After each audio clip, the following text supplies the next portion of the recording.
네, 반갑습니다. 자, 오늘은 제가 영상을 찍기 시작하면서 처음으로 드리는 말씀인 것 같습니다. 제가 삼성전자를 매수하는 게 좋겠습니다라고 말씀을 드린 경우는 그동안 없었어요.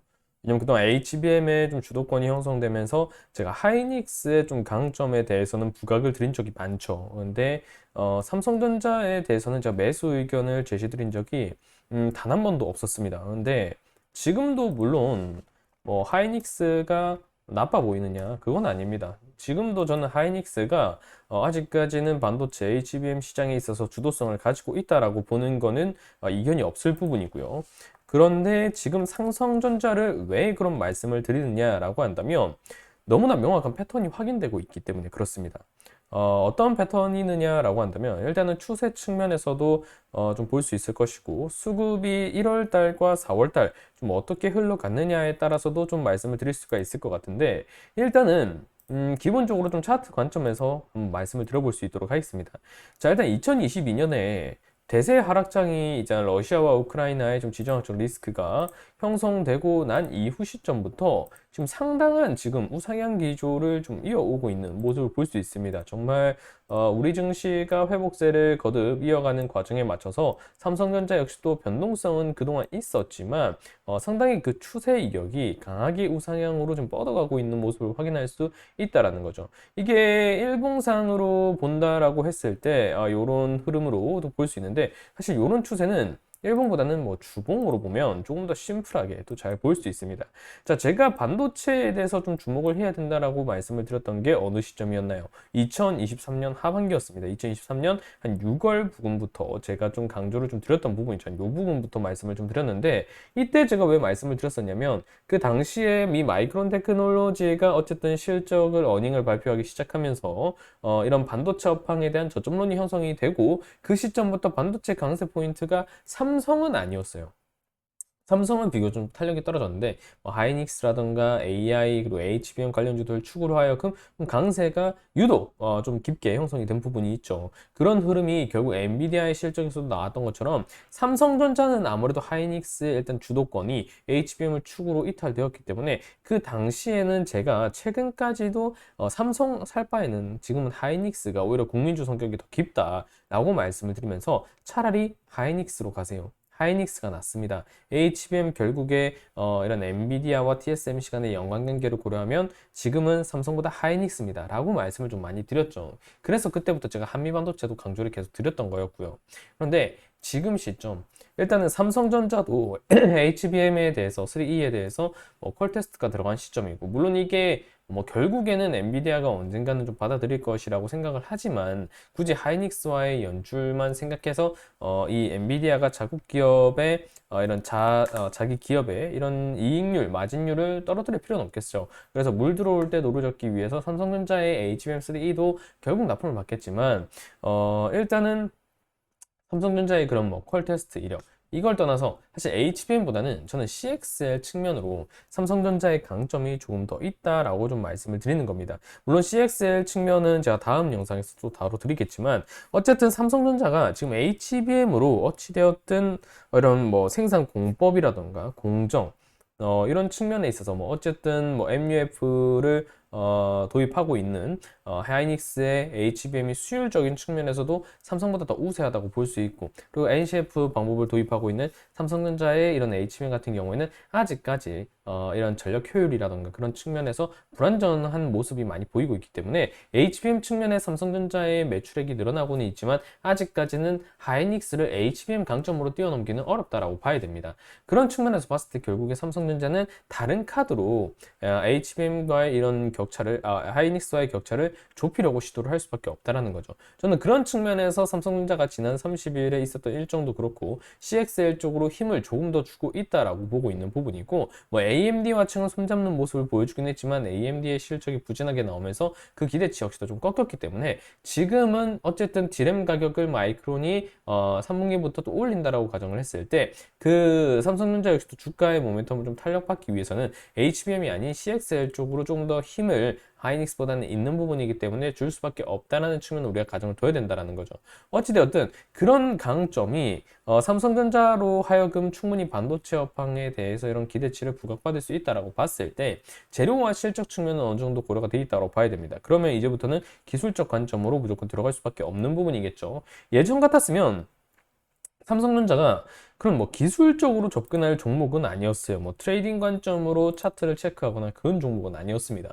왜냐? 국민주라는 게 실질적으로 너도 사고 나도 사고 그냥 적립식으로 월급 받는 돈을 이 예금 통장에 묶어 놓을 바에 적금 통장에 묶어 놓을 바에 주식을 사겠다. 그런 성격으로 분할 매수 성격이 매우 짙고 또 강한 삼성전자라는 측면으로 봤을 때 변동성도 그렇게 큰 부분이 아니었고요. 장기 상향 기조를 연간 관점으로 노리고 들어가는 종목이었기 때문에 실상 이런 트레이딩 관점에서 종목을 노린다라고 보기에는 무리가 있는 종목이다라고 볼 수 있죠. 하지만 개인적으로 봤을 때, 개인적으로 본 것뿐만이 아니라 객관적인 사실로도 봤을 때 2023년, 2년 이 과도기를 좀 거치면서 어쨌든 시장이 학습을 했잖아요. 2022년 대세 급락장 이후에 빠르게 시장이 오히려 탄력적으로 신고가를 잡아주더라. 이런 흐름이 인식이 되면서 개인 매수세들이 상당히 좀 강하게 달라붙었고요. 그리고 저 PBR 2024년 2월 시점이 되면서 대형주들 주도 장세가 또 형성이 되면서 상당한 또 강세 시장이 형성이 탄력이 중소형주뿐만이 아니라 대형주에서도 일어난다라는 것을 참여자들이 확인을 했다라는 겁니다. 그러다 보니까 대형주들도 중소형주 못지않게 탄력성이 있더라. 오히려 시장의 이런 변동성에서 대형주가 오히려 더 안정적인 모습을 보여주는 경우가 많더라. 이런 게 인식이 되기 시작하면서 대형주 역시도 트레이딩 관점에서 노릴 수 있는 종목의 반열로 들어섰다라는 거죠. 자, 그런 측면으로 봤을 때 일단 주봉 차트를 체크해 볼 필요가 있습니다. 자, 앞에서 일봉에서도 체크드렸지만 일단은 이 대추세라고 해야 되겠죠. 네, 대추세가 일단은 상방으로 지금 돌아서고 있는 시점이라는 것은 확인이 가능합니다. 그런데 여기서 주목해야 될 거, 지금 변동성이 확장되고 있다는 겁니다.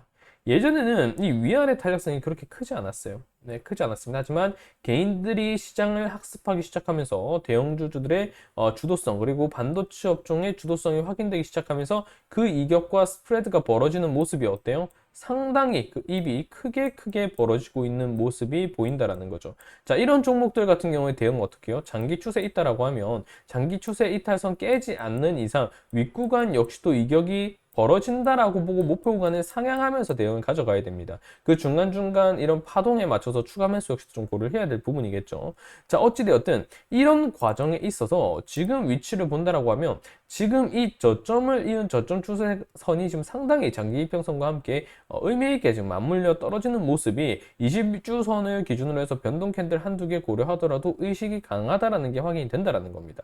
그런 측면에서 봤을 때 지금 추세 1차 파동 2차 지금 나오고 20주선 맞춰서 이번 주봉 마감 시점에서 지금 반등 잡아주는 모습이죠. 이 흐름에 맞춰서 지금 애플 실적 뭐 시장치를 상회했고 뭐 가이던스가 다소 부진하게 나왔지만 AI 쪽으로 지금 방향성 주겠다라고 몇 주 안에 발표하겠다라고 지금 얘기를 했죠. AI 관련해서 최근에 시장 반응이 좀 시들해질 수 있는 포인트들이 아무래도 좀 역시 수준이 높아지다 보니까 시들할 수 있었는데 애플 역시도 AI에 지금 투자 포인트 하겠다라고 지금 강하게 발표를 했죠. 다시 한번 AI랑 반도체에 대한 포인트가 좀 집중될 수 있는 시기가 지금 마련이 되었다라는 거죠. 그 측면에서 봤을 때 어쨌든 FOMC 불확실성도 해소했고 장기 추세 구간에서 지금 기술적 반등이 나온다라고 한다면 지금 추가적인 파동을 노리기 위해 기술적으로 가져갈 수 있을 만한 포인트가 나왔다라고 봐야 된다는 겁니다. 그리고 월봉으로도 충분히 의미 있는 구간을 체크할 수가 있습니다. 지금 월봉으로 본다라고 하면 조금 더 촘촘하게 더 의미 있는 구간을 체크해 볼 수가 있는데 자, 지금 이때 이 두 구간 이 두 구간이 어디예요? 반도체 저점론이 통과되기 시작한 이후에 연말 랠리 기대감에서 나왔던 시점이죠. 그리고 1월에 지정학적 리스크 그리고 디커플링 보이면서 급락 나오고 2월 저 PBR 측면으로 시장 회복 나오면서 도지코인이래. 예, 도지캔들 잡아주고 이후에 3월 다시 한번 강하게 반도체 주도성이 AI 향으로 확인이 되면서 전력 설비주들과 함께 양봉 크게 키우면서 앞 고점 먹어주는 모습이었고요. 그리고 4월 지정학적 리스크 시장 10% 정도 지수 급락이 나오면서 다시 한번 빠졌는데 지금 5월 잡아주는 자리죠. 그리고 여기 포인트에서 어때요? 네, 여기 포인트에서 저 PBR 밸류원 모멘텀 다시 한번 형성될 수 있고 대형주 위주의 장세가 형성될 수 있을 기점, AI에 대한 투자 포인트를 애플이 가져갈 위치임과 더불어서 충분히 테크주들의 기술적 반등이 FOMC 이후에 다시 한번 나온다라고 봐야 되겠죠. 여기서 말하는 테크주는 뭐예요? AI 관련 기업들, 엔비디아나 마이크로소프트, 인텔, 이런 퀄컴, 이런 주요 기업들이라고 볼 수 있는 겁니다. 주로 필라델피아 반도체 지수에 영향을 끼칠 수 있는 기업들이라 봐야 되고, 그렇다라고 보면 한국 반도체 업종 지수에 영향을 끼칠 수 있는 삼성전자의 주가 방향 연계될 가능성 매우 높다라고 봐야 되죠. 그 측면에서 지금 장기 추세 위에서 이 구간과 앞선 구간과 동일하게 양봉을 잡아주는 흐름이 나온다라고 하면 어때요? 패턴이 형성이 될 수 있다라는 거죠. 지금 보면 이 구간 1월 달에도 요 캔들입니다. 요 캔들 지금 좀 삐뚤어졌는데 요 캔들입니다. 자, 양봉 두 개 잡아주고 음봉 뱉을 때 거래량이 좀 튀어 올랐죠. 이후에도 어때요? 양봉 잡아주는 시점 이후에 음봉에서 거래량 좀 튀어 올랐죠. 그런데 이격이 스프레드가 크게 벌어지고 있는 자리에서 거래대금 역시도 같이 확장이 된 모습이죠. 지금 동일 패턴으로 봐야 됩니다. 일단 패턴상으로도 본다라고 하더라도 그렇고 추세상으로 본다라고 하더라도 그렇고 지금 삼성전자에 대한 기술적 트레이딩 관점으로 가져갈 수 있을 만한 모멘텀이 충분하다라는 거죠. 지금 78,400원, 지금 시장 변동성이 최근에 상당히 강했는데 안정적으로 주가를 잡아주고 있는 위치고요. 그리고 최근에 형성되고 있는 이런 이격 스프레드가 좀 벌어지고 있는 점을 감안한다라고 했을 때 노릴 수 있는 구간은 어때요? 못해도 85,000원까지는 목표 구간 설정할 수 있죠. 그러면 지금 같은 시장에서 10% 정도 구간까지는 금월에 목표 구간으로 충분히 형성을 할 수가 있다라는 겁니다. 자, 이런 패턴에 좀 신뢰성을 더 가져갈 수 있는 부분이 있습니다. 자, 종목별 투자자 현황을 봐야 되는데, 자, 당시에 1월 달에 지수 급락이 나왔던 시점 돌려볼 필요가 있습니다. 자, 이때 보면 어때요? 기관이 상당히 강하게 팔았죠. 이때 사모펀드와 연기금 물량 그리고 은행 물량이 좀 크게 나가면서 이 기관이 매도세를 거치를 가져갔는데 오히려 떨어지는 자리에서 개인과 외인 같은 경우에는 물량을 오히려 받아 먹은 흐름이 보입니다. 자, 이 흐름은 또 당연하다고 볼 수 있겠죠. 반도체 업종에 대해서 우리나라의 발을 최근에 제일 먼저 들였던 부분이 지난해 상반기에서도 볼 수 있듯이 외국인이라고 봐야 되고, 이 외국인 흐름에 맞춰서 들어온 게 개인 물량이라고 봐야 되는 지점이었죠. 자, 그래서 1월 달에 시장이 급락이 나왔을 때 기관의 물량이 형성이 되었지만 이를 받아준 게 개인과 외인이라는 점. 그런데 실질적으로 주가의 탄력을 키우기 위해는 어때요? 개인보다는 기관과 외인의 양매 수세로 물량이 받쳐지는 게 상당히 좀 튼튼한 탄력과 추세를 이어갈 수 있다는 특징이 있죠. 그런 측면에서 4월을 볼 필요가 있습니다.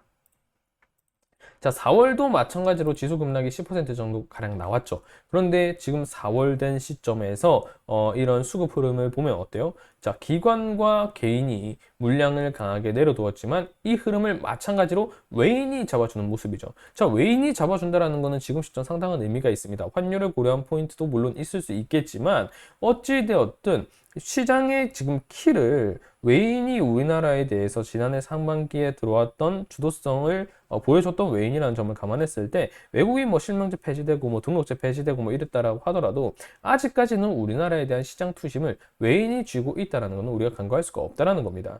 자, 그런 측면에서 오히려 시장 급락 구간에서 외인이 삼성전자의 주가를 꽉 잡아주는 모습이고, 이와 함께 연기금의 물량이 지금 들어오고 있다라는 거. 연기금 물량은 사실상 개인의 투심에 좀 영향을 많이 끼치곤 합니다. 뭐 최근에는 연기금이 수급 들어오면 또 연기금에 대한 신뢰가 떨어지면서 개인이 오히려 뱉어내고 그런 모습도 많이 보이긴 했는데, 아직까지는 정통적으로 봤을 때 연기금의 수량에 대한 투심이 개인으로 긍정적으로 형성되는 부분이 있기 때문에 실상 금투 물량이 좀 나왔다라고는 하지만 연기금과 외인의 양매 수세, 즉 기관과 외인의 양매 수세라고 해석을 해도 좀 무방할 부분이라고 봐야 되겠죠. 자, 이런 공통적인 좀 특성이 나오고 있다는 거를 우리가 또 주목을 해야 되겠죠. 앞선 패턴에 맞춰서. 자, 그러면 정리해보면 어때요? 1월 달에 지수 급락이 좀 나와주었지만, 이에 맞춰서 삼성전자 역시도 좀 급락이 나와주었지만, 이 당시에 외인이 물량을 좀 강하게 받아주는 모습이었고, 이 흐름 이후에 시장이 저 PBR과 대형주 장세, 그리고 반도체 회복 장세가 나오면서 강한 시세 탄력을 보여주었습니다.